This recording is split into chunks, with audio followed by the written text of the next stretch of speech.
would wish to venture into matters politics.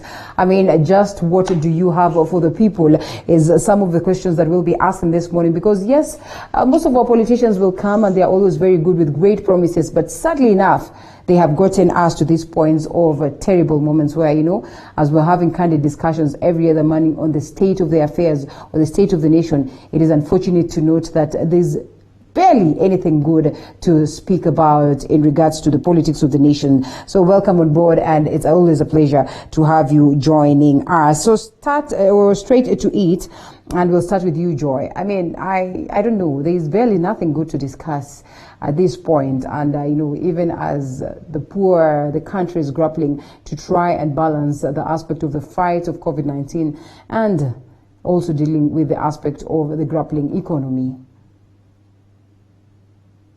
I wouldn't say that there is nothing good to report. It is good that we are alive and we are well, and that we still have the fight in us to look at what is going on around us and want it to be better. That, in my opinion, is a plus, because when we get to a place where we are completely despondent and we've given up, then I think this country will be in real trouble. But Kenyans are a resilient lot, and we are a hard-working lot, and we have been through hell and high water and have still survived. So even this one, it will come to pass eventually. Yeah, imagine a scenario, Joy. Imagine a scenario where a mother decides to sell their baby for 1,000 bob. 1,000 bob. And it tells you things are thick. I remember there was a time in the news where there was a mother who, I think, slaughtered the dog and gave that to the children to eat. So these are very desperate times. The thing that I would want to urge is for those of us who are not yet at that level of desperation to not be so quick to judge people who are in that situation. Because if you see a woman getting to a place where 1,000 shillings is better than nursing her baby, she has reached the complete end of her tether. That means our social justice systems are not working. The money that's supposed to go to cushion the poor during this COVID season is not reaching the intended recipients. The food distribution is not getting to everybody. And it's also a call for us to look around and see what can you do to help your neighbor. But over and above that, we've had this week a lot of condemnation for the people who've been stealing COVID money and generally on corruption. I think the levels of corruption in Kenya have reached where the stench of corruption has reached heaven. And now people are not even talking to the politicians, they're not talking to God. And that's a dangerous place to be. And if it was one of the politicians or the people close to politicians involved in all this would be a good time to stop. Because when it gets there, now you're no longer fighting the people, you're no longer stealing from the people, you're contending with a higher power. Looking at this, Dr. Don't you think it paints a very scary picture? Would one really confidently want to be part and parcel of the leadership of this country, inheriting such terrible reports?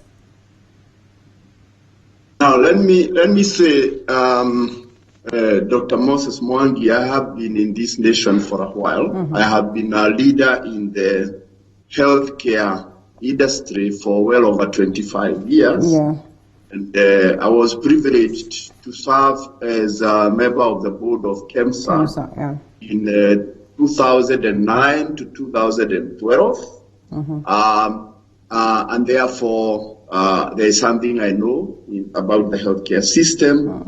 I would say the first vice president of the U.S., the first president was George Washington, and his vice president was Adam. He said these words: if good people do not stand up to join government, government will still be formed. If good people do not stand to join government, government will still be formed. And what we have had in this country is that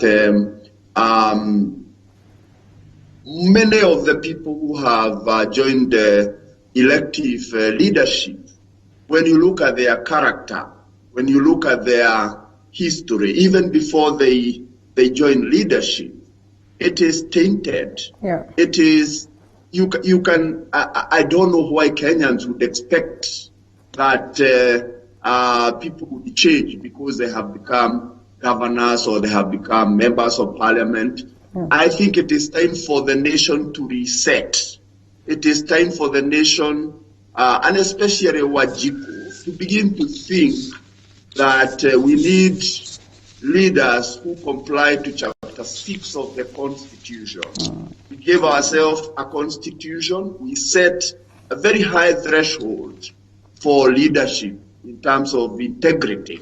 Yet, we do the complete opposite when it comes to the time to elect our leaders. And therefore, I dare say, Kenyans, where we are, it is not a surprise, because we have chosen to have people in leadership who do not have the vision of the nation. Having said that, from where I sit, I can tell you that these last 2 weeks I feel good. And why do I feel good? I see a judiciary that has suddenly come into play to put people who are corrupt. The criminal justice system, I see, these people who are being caught with their hand in the till, the kind of fines or the kind of bail terms they are getting, I think that is something good.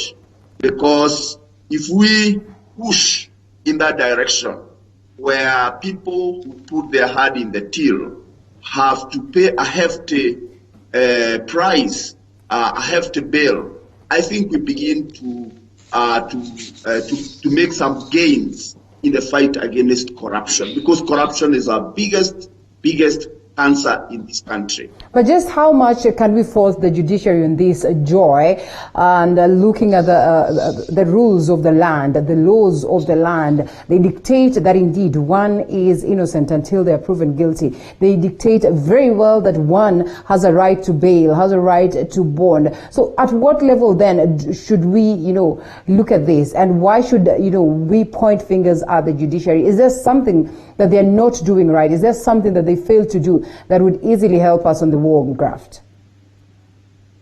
As far as I'm concerned, the Kenyan judiciary is working quite well within the confines of the law. The reason for that is simple. The principle of separation of powers makes it such that the executive is the one that governs the country. The legislature is the one that enacts laws, and the judiciary implements and enforces those laws. And in the enforcement, they rely on the executive arm, which is the police, and the investigative arms to actually bring people to book. So it's until they come to court. The court doesn't move itself. Until they come to court is when the courts now interpret and enforce the law by granting court orders. Now, one of the things that Kenyans need to understand is that the purpose of bail or bond is to ensure that the accused person comes to court when they are needed.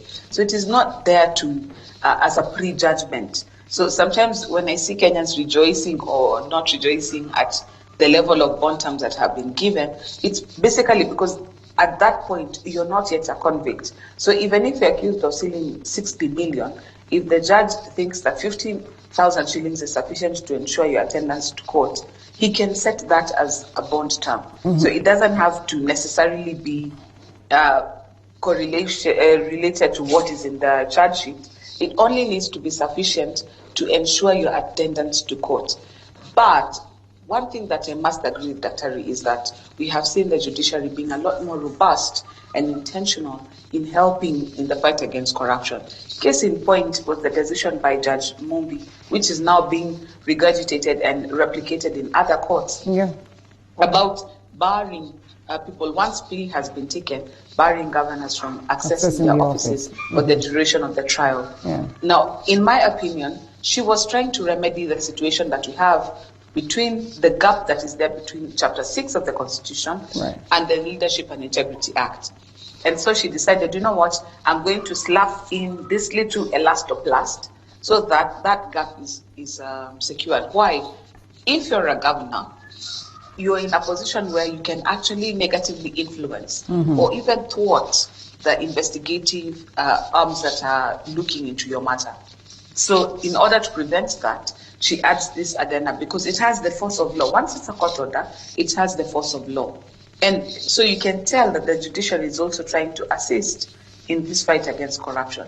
However, that being said, I must say it is principally important that the other actors in the criminal justice system do their job so that the judiciary is able to do its job well. Yeah. Why? If you have shoddy investigations, if the matter that is being tried in court is not being handled by a competent prosecutor, it means the DCI and the DPP will fail the judiciary, because the judge and the magistrate has to act on evidence. They cannot act on hearsay, they cannot act on public outcry, they cannot act on matters of public notoriety. Everybody knows that Joy is corrupt. They can't act on that. It has to be proof. So if the DCI does not have quality investigations and the DPP do not have quality prosecutions, then the judiciary cannot have quality judgments. So the thing with the judiciary is not that this one armed government stands by itself. No. They are one actor in a concert of actions. Right. And some of the actors are not part of the judiciary. They are part of the executive. And so there is need for the entire criminal justice system to be made robust. In addition to the DCI and the DPP, the EACC also has to do its work, the Ethics and Anti-Corruption Authority, so that the evidence that is brought to court is sound and is ably put to the court to secure convictions. Because once that is done and the judiciary fails to convict, then you can start pointing fingers at them. Now, when one quarter asks for the need for, the Attorney General to come in and, scrutinize these reports that are being projected, these allegations that are there, another quarter feels like, this is unfair, that we are having double speak on matters dealing with corruption. Let's talk about cancer a bit. First, what do you make of how this case has been approached and the utterances of the health CS yesterday that, no money was really lost, but again, the operations in KEMSA are wanting. Paint a picture of what it is like now that you've sat on the board of KEMSA at some point in time, on how, operations are conducted, procurement processes are conducted, activities within this body are conducted, Dr. Ari. Now, the board that I served in 2009 to 2012, we came in at the backdrop of two previous boards, having been fired by the then cabinet secretary or minister, Honorable Charity Ngilo, and then thereafter, Honorable Professor Anyang' Nyong'o. And we came in as a board that we looked at what had gone wrong in KEMSA for many, many years. And we actually narrowed down on reforming that institution and positioning it as a strategic national organ to be able to serve the healthcare system.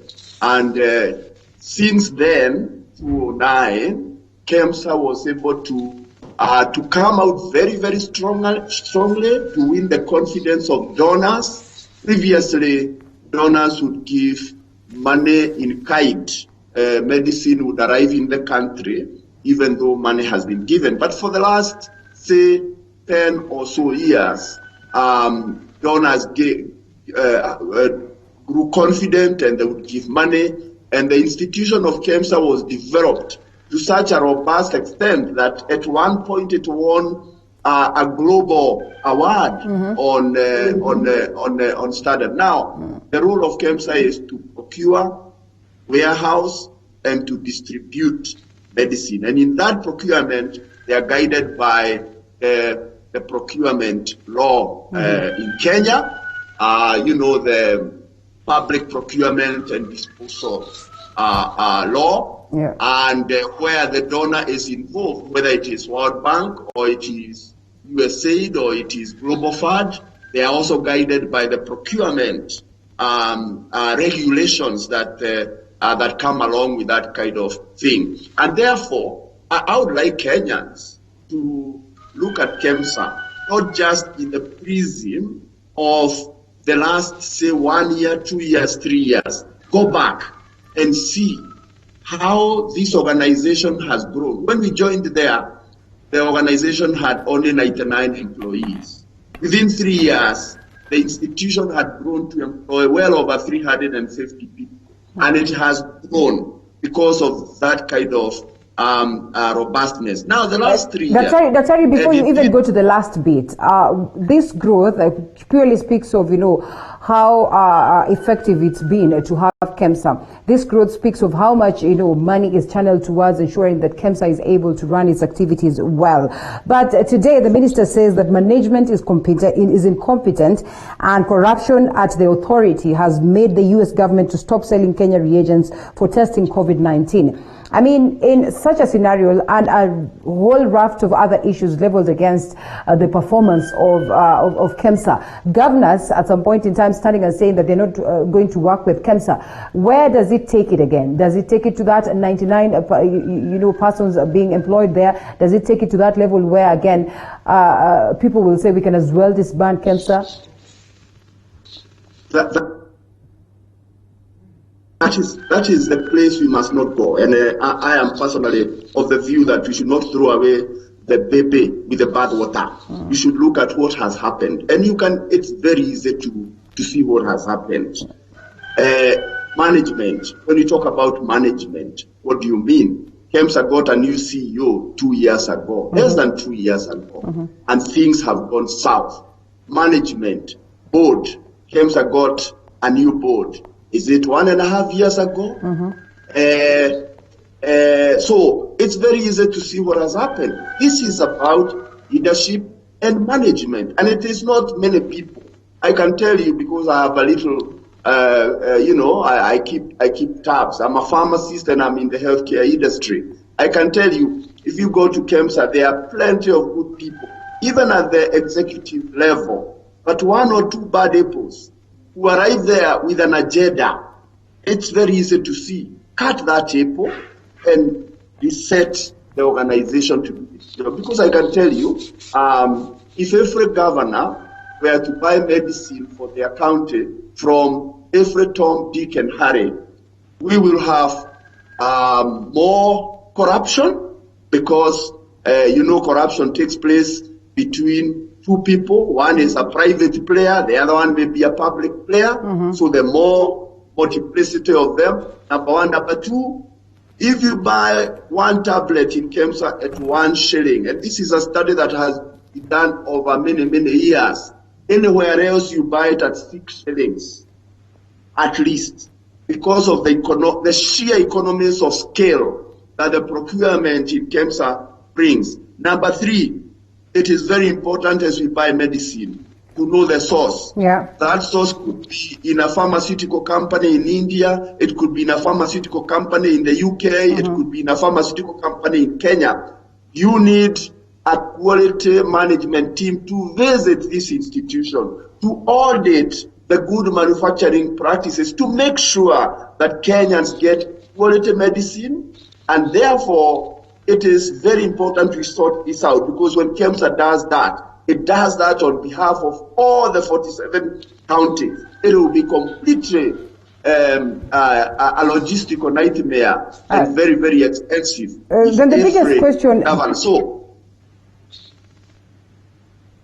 Yes, Dr. My question then would be, who is supposed to come in and, make the house of KEMSA check or in order? Because, you see, it's absurd when, again, the CS, the PS, decides to just say, let's throw you under the bus and acknowledge that there is a problem within, this particular institution. But then again, I would want to believe, Joy, that KEMSA sits squarely within the health docket. So why would it sound like, there's, the shift of blame game that is playing right now?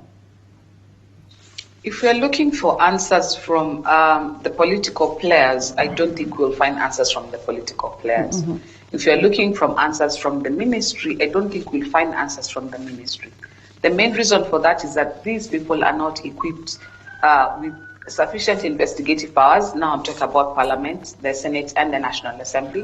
And the people in the ministry may be implicated one way or another, either complicitly in being involved in the heist or because of negligence, by function of negligence, such that it happened under your watch. And so they would be looking out for themselves. The people I'm looking to for answers is the people the President commissioned, the EACC, the DCI, because they are equipped with the investigative powers and they're able to investigate more thoroughly and to come up with the evidence that we need to actually pin people down on this particular heist.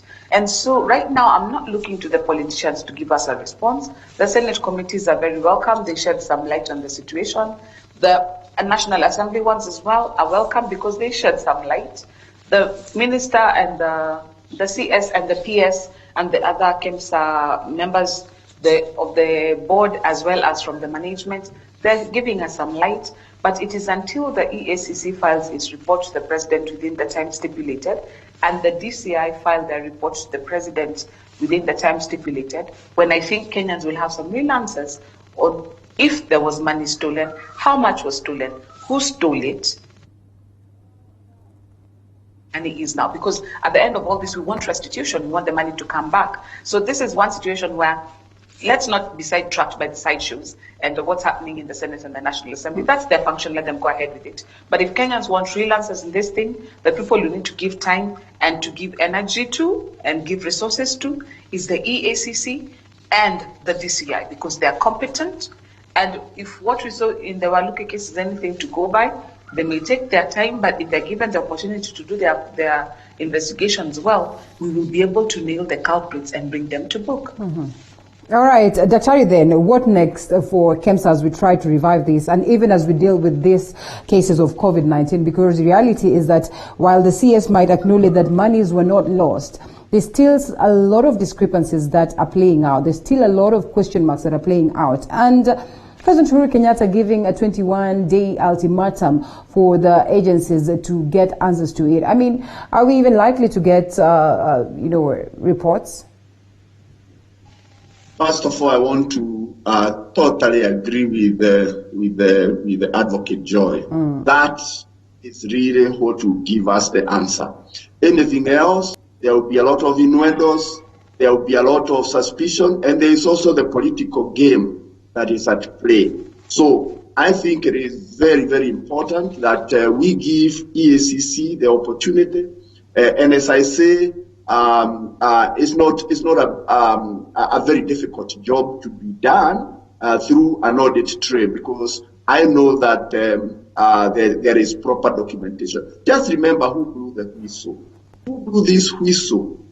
It was the procurement director of KEMSA, Mr. Charles Juma. He has written a letter. So the management there, let's give that opportunity time. Meanwhile, the Kenyan hospitals are still operational. There are still sick people who need to be served, who require medicine. I think the current management, because the CEO was suspended, the current management should be given the opportunity to continue serving Kenyans, because I know they can do it. And then, as soon as the president receives the report, we should see action. Whoever is culpable should carry the cross. Nobody should be left aside. And I believe because the healthcare system, especially KEMSA, has a lot of donor funds, which are very useful in the fight against malaria, in the fight against HIV and AIDS,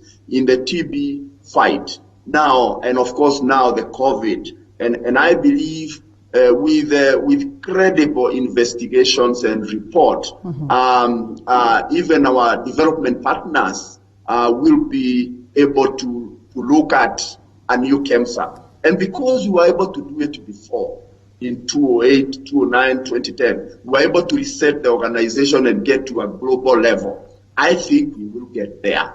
Let's just, as Kenyans, wait for the real truth, which will be earthed out through the investigations. All right, and like you rightfully put it, I think on that very note, we will leave this subject, of course, a matter of concern and of interest to the common mwananchi and the country at large. We can only wait to see what will happen in regards to the same. But before we even drop it, Joy, Right Honorable Raila Odinga's proposal, what do you make of it and the counter that it has experienced, in comparison to the previous cases of corruption that we've had in the country before, or the allegations of corruption that we've had before? Are we experiencing doublespeak? Yes, I acknowledge that you've said we might not even get answers to this from the politicians. But then again, would this be the noble direction to take what it is that the Right Honourable is proposing? No, I find it curious that when the shoe is on the other foot, we start hearing calls of exhaustive audits, forensic audits, and such like things. And that's where there is a pushback. Because before, on mere allegations, action has been taken, and we have seen progress. Why am I saying that? Is because when you're looking into criminal impropriety, if you wait until the audit is done, by that time the bus has left the station.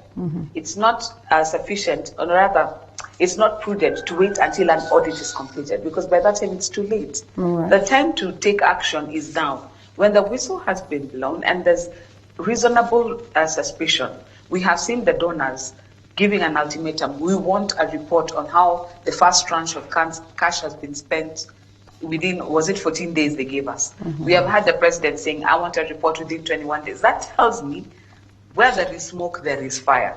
So if we come to a place where we are starting to call for an exhaustive audit and things like that, in my opinion, it's just, now that the shoe is on the other foot and the allegations are also blowing close to home, now we want things done in a different way. We cannot have that. We must have consistency and tenacity in how we handle matters. And it's not up to the political class to tell us how this will be done. It's up to the responsible agencies to go ahead and do it. But one thing that I will agree with what the Right Honourable said is that in Kenya and I'm glad that now everybody's on the same page on this matter, is that we have politicized and weaponized the war against corruption. So that we use it not to arrive at the truth, but to achieve a political end. We have used it not at arriving at the truth, but settling scores with our foes. And that is the wrong premise for fighting corruption, because it's not sustainable.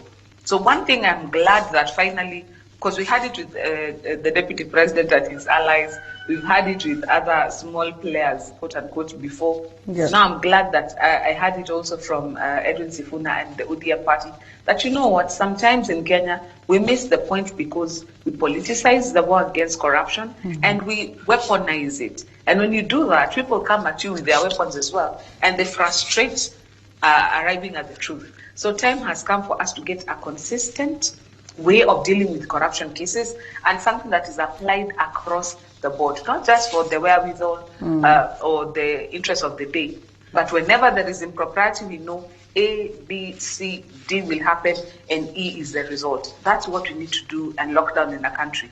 Because let me just say this. It's unfortunate that 56 years after this nation was born, we still talk about needing political goodwill to fight corruption.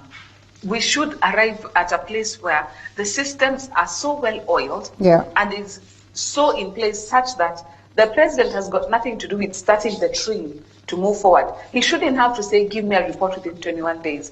He should know that I have a competent ECI, I have a competent EACC, and in this particular matter, if I pick up a phone call, I'll have a status report. I mean, the president went as far as telling them that he wants daily updates on how far the investigation has reached. Does he have to do his job and micromanage his officers? It's absolutely ridiculous. So I wish as a country would get to a place where we would allow our institutions to do their job, and the predictability of the result should be such that it gives us confidence that if we leave it to them, they will arrive at an answer. This thing of relying on goodwill to fight corruption is what is actually helping us defeat the war against corruption. And this is not right, because the president has said he wants us to get the bottom of this.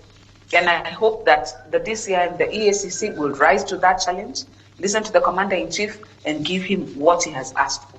Nothing less. All right, I will borrow your analogy, and this will help us to see it, or to the next subject of the day. The Obado wars continue. And speaking of getting real-time solutions, speaking of getting to address these issues, when they're still ripe, so that we can be able to get answers. ODM, in a different view, has decided that, it is now time that we raise the talks of an impeachment of Migori Governor Okoth Obado, who's facing a raft of cases, that is court cases or court battles in regards to, yes, his county, and also murder charges, unfortunately, and, issues to do with matters corruption. Exactly what we are talking about right now. What does it speak of the genuineness in addressing the same? As they would say, you are innocent until you're proven guilty. Why is this then that, it sounds like it's a different occurrence for the ODM? And how far are they able to push the impeachment motion that they have set for Governor Okoth Obado, Daktari? Now, while it is very, very important that the country sees, some progress in the fight against corruption, especially in the counties where we have the devolution, which was a very welcome thing. It's breathed fresh air into our way of doing things. Yet we've seen a lot of corruption.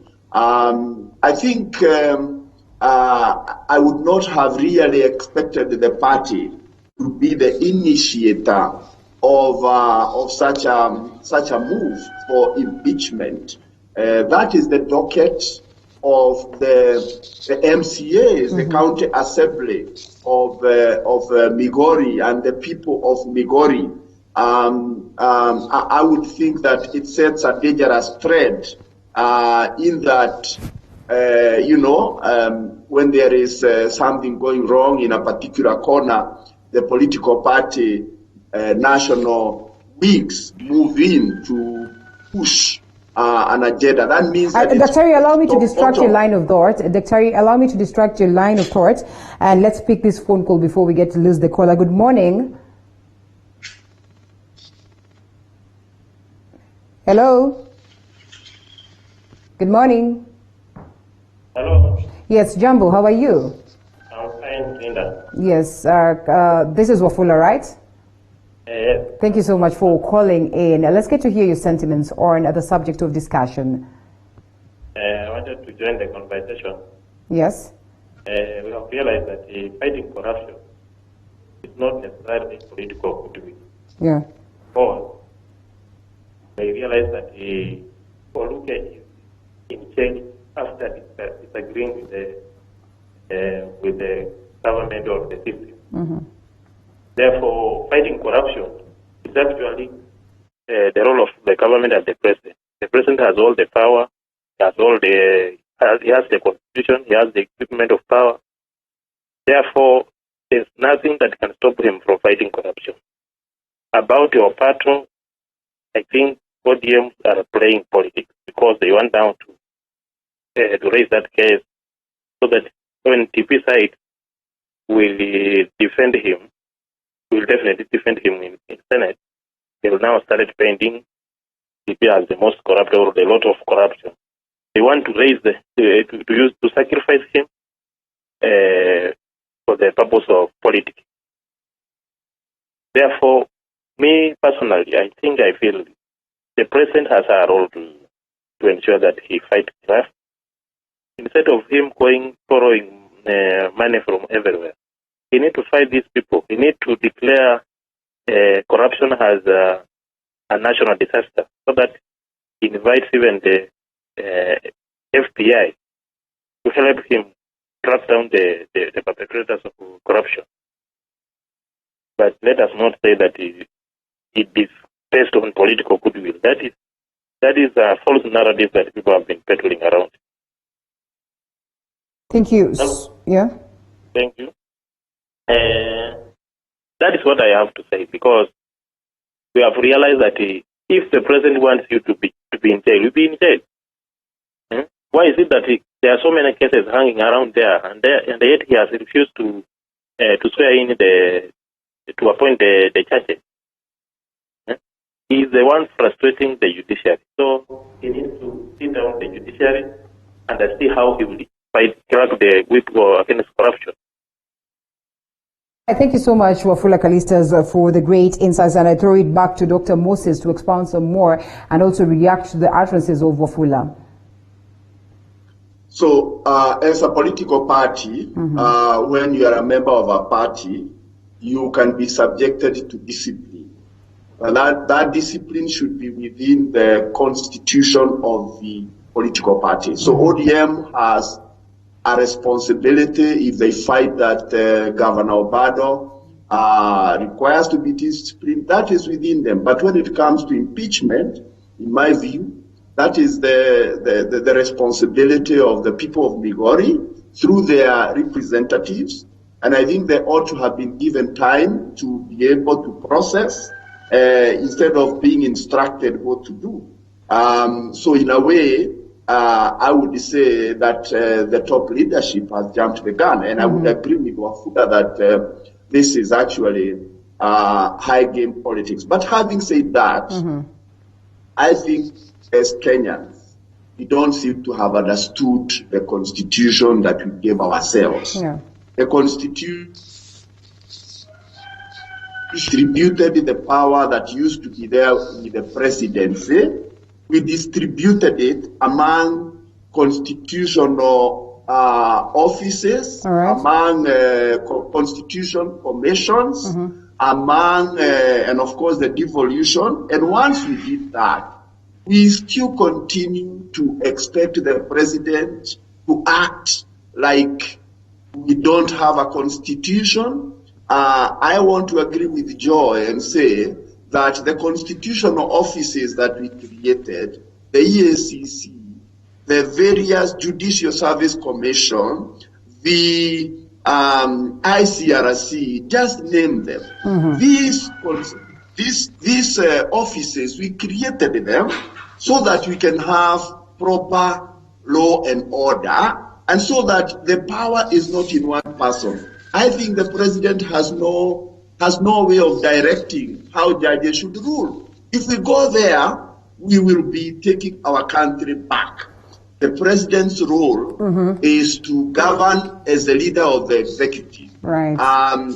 With regard to supporting the judiciary, I mean, the JSC has the responsibility to appoint judges. In the older constitution, that was with the president. Now it is with the JSC. And once they have proposed the names, the president ought to appoint those judges. The president has failed. Not really failed. The president has decided that he's not going to appoint them based on talks of the questionable integrity of the 41 judges that are in question right now. And numerously, there's been that accusations that there is a battle between the executive and the judiciary. Today, on the papers, or today as spoken, that is LSK Council member Bernard Ngetich says that LSK, or the Law Society of Kenya, is drafting a petition to impeach President Uhuru Kenyatta, and the wars continue. And we've seen them pointing a finger at the president. We've seen them calling upon the president to be genuine also on these issues of addressing graft. Joy, coming to the same, or getting your sentiments on the same. And Wafula Kalistas has also projected the need of the president to actively be the first one towards ensuring that we deal with graft successfully. I mean, what does it tell us? What does it speak?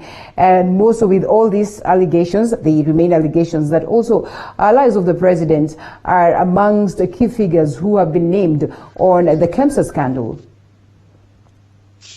One of the things we must appreciate is that the point that I made earlier about not needing political goodwill to be able to implement what needs to be implemented, we need to get to that level where we are not beholden to people's subjective reactions to situations, but results are predictable.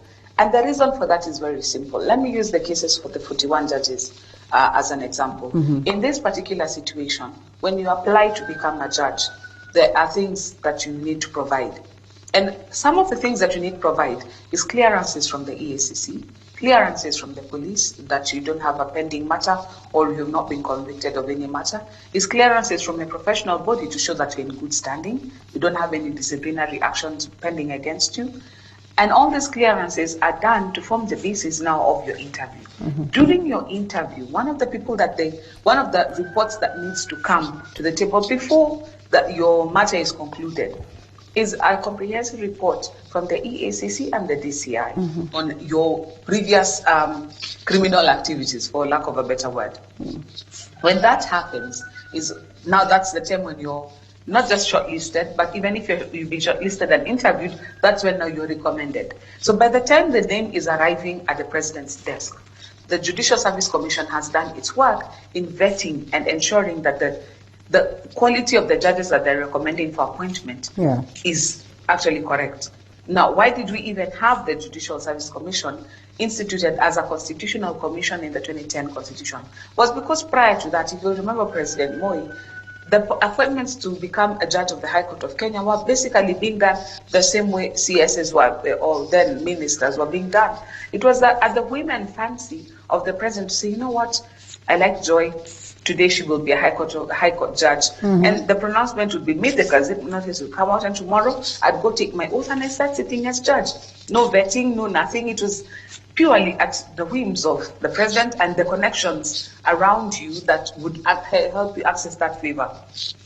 We put the Judicial Service Commission to, one, remove that whim and fancy, but also to have vetting of the applicants who are ascending to judgeship, because that was the accusation, that some of the applicants are not up to par, or not up to the challenge.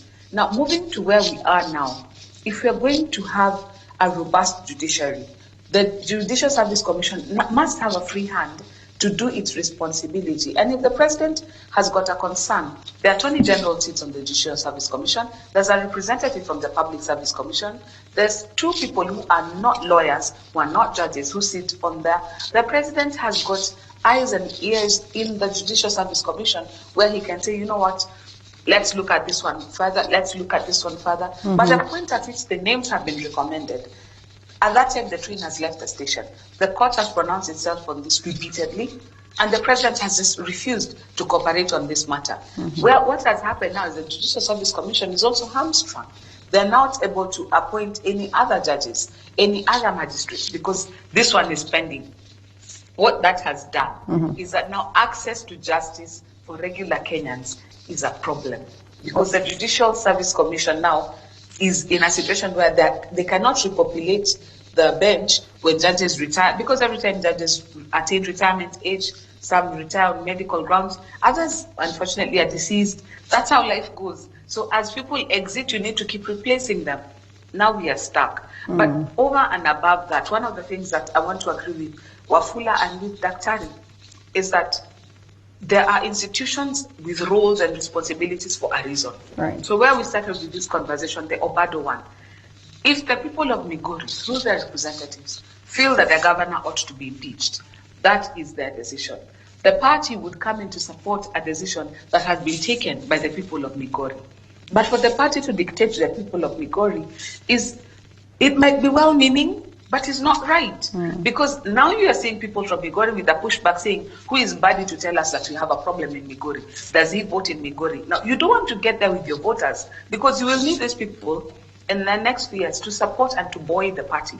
You don't want to start creating these fissures. Not just that, you've got somebody like Governor Ojamong, who's facing the same peril as Governor Obado, and we've not had any such calls that Busia cannot function because Governor Ojamong has been barred from office. So that also gives credence what Wafula was talking about earlier about it's just politics. Because if it was really genuineness, then again, consistency. This is what is lacking in our fight against corruption. Consistency. So I would that we arrive at a situation in Kenya where we allow our institutions to do that which they've been asked to do. We stop overstepping and stop overreaching. And in doing so, we even protect ourselves, because nobody can say that you have an interest in the matter if you've not declared yourself on it. But the moment you declare yourself on it, then all of us will be wondering, okay, so there must be something there. Why is Joy interested in this so much? And it leaves you exposed. All right. Yeah, and towards the last about 5 minutes or so, Daktari, Joy categorically states that it's important that we shift our look from the political angle. Stop, looking at politicians to get that political goodwill in dealing with graft in the country. Just how possible is this? We are having a conversation revolving around BBI. While we do not have the final document, we are privy to what is likely to be captured within this 9-point agenda, within this document. And graft is one of the key issues. One, then we'd want to ask, are we short of laws to address graft as it is in the country?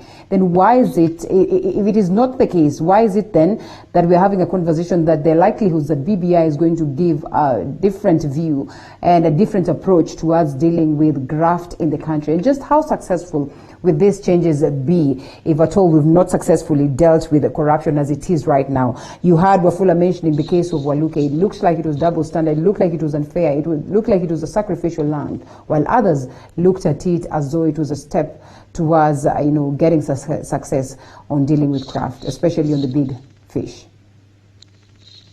Yeah, I think what we are seeing is an incremental steps in the right direction. Starting with Justice Mobigoge's ruling, I think we have seen some growth.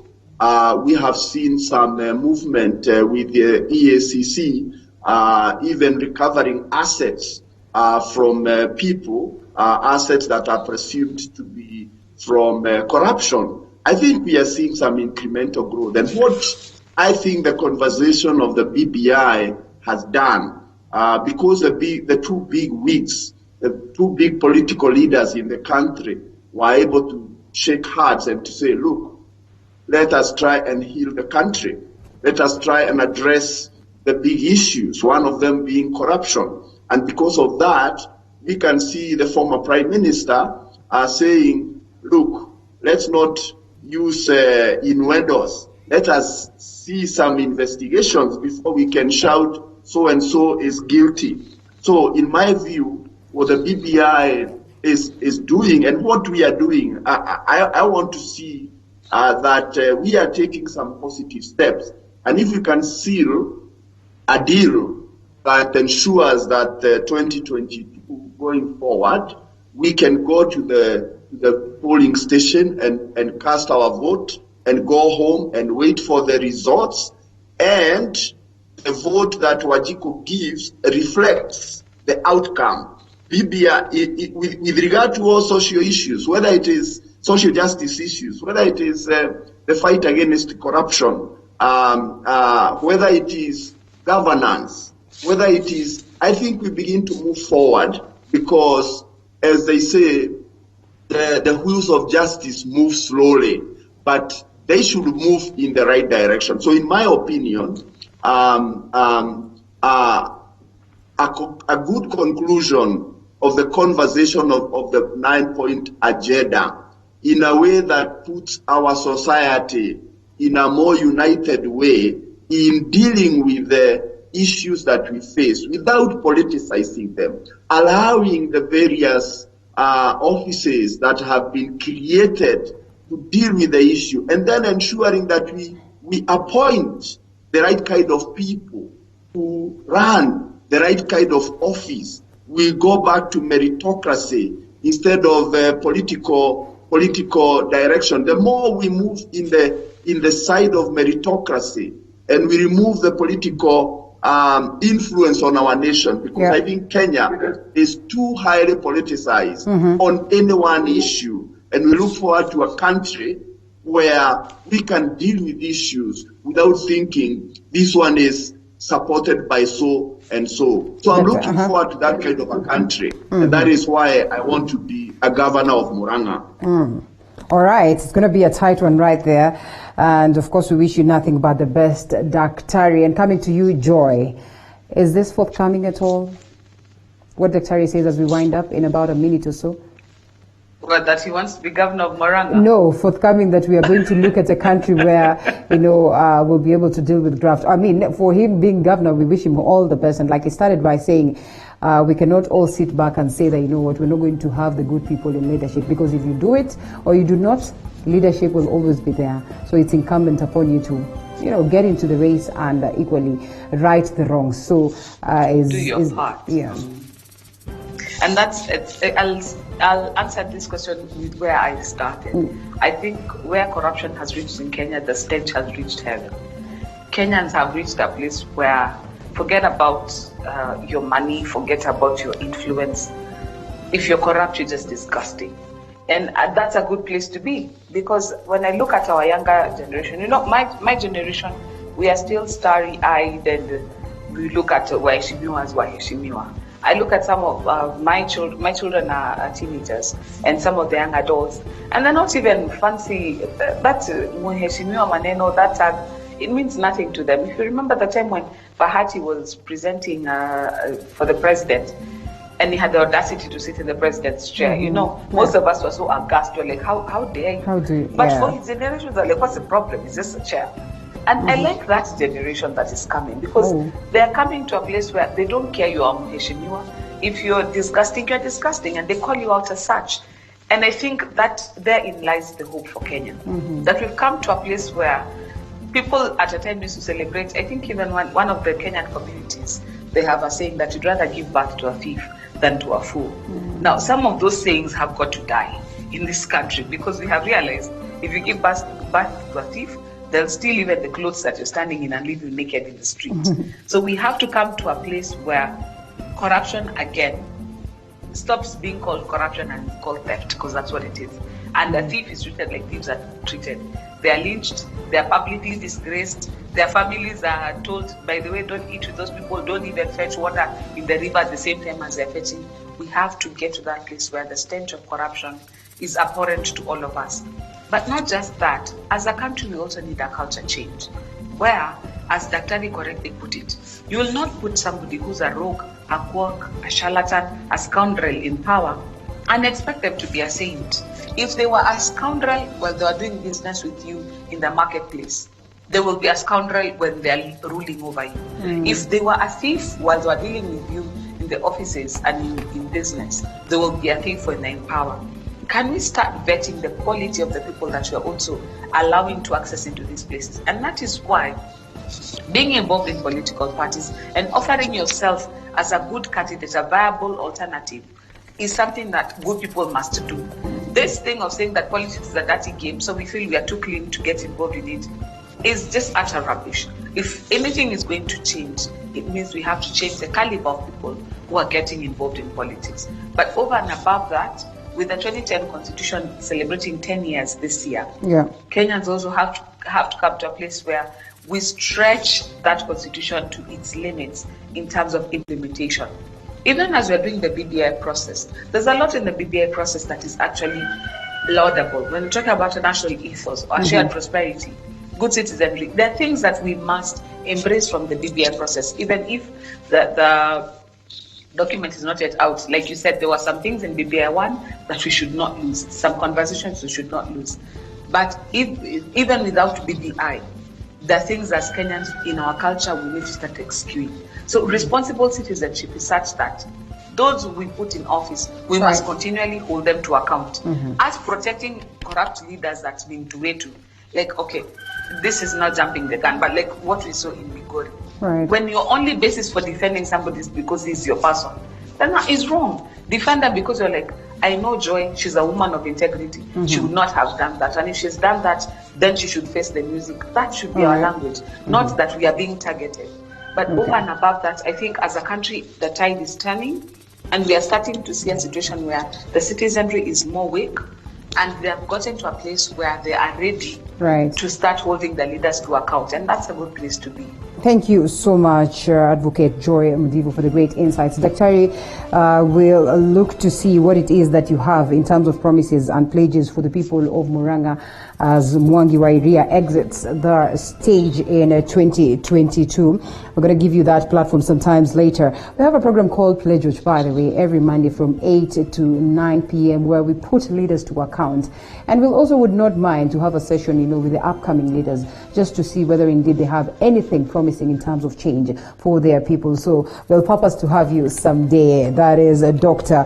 Moses Mwangi, HSC pharmacist and past chair, CAPI. Thank you so much for the great insights. Ladies and gentlemen, that's where we get to wind up this session as we cross over to the lifestyle segment after this short break.